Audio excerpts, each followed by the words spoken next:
আসসালামু আলাইকুম গাইস। আমি একটা কথা বলি, বাংলাদেশে দেখা যাচ্ছে কি জানেন, আমি বুঝি কিন্তু সবাই বুঝাইতে পারি নাই।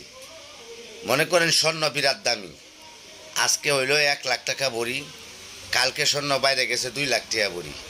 এই স্বর্ণ কিন্তু ফুটদারের কাছে দাম, আপনার কাছে দাম না।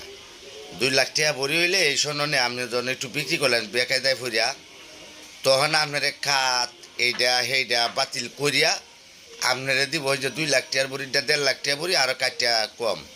কিন্তু 2 লাখ টাকা বড়ি হোক স্বর্ণ, কিন্তু স্বর্ণ কিন্তু ফুটদারের কাছে দাম, আপনি আমার কাছে দাম নাই। আপনি ঘরে রাখছেন স্বর্ণ, বেচতে গেছেন এইটা সেইটা বাল চাল বাদ দিয়ে হাইরিয়া, দেখবেন যে আপনি শেষাবেলা ওই যে এইটাই। কিন্তু একমাত্র জমি হইল কাঠি, মাটি হইল কাঠি। আপনি জমিরে কেভালায় তুইছেন, এইটা কমতো না বাড়তো, বাড়বো কমতো না। কিন্তু স্বর্ণটা